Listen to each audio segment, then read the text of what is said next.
கட்சி தலைவர், லட்சிய திமுகவின் தலைவராக நான் இங்கே வரவில்லை.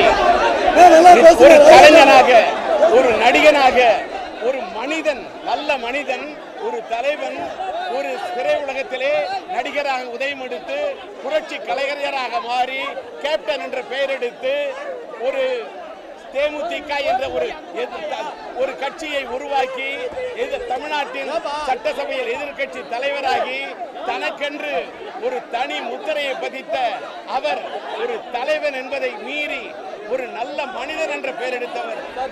இன்றைக்கு அப்படிப்பட்ட அவருடைய ஆத்மா சாந்தி அடைய எல்லாம் அல்ல இறைவனை பிரார்த்திக்கிறேன். அவரை இழந்து வாடும் ரசிகர்களுக்கும் அவரது தொண்டர்களுக்கும் அவருடைய குடும்பத்தாருக்கும் என்னுடைய ஆறுதலை தெரிவித்துக் கொள்கிறேன். அவருடைய ஆத்மா சாந்தி அடைய எல்லாம் அல்ல இறைவனை பிரார்த்திக்கிறேன்.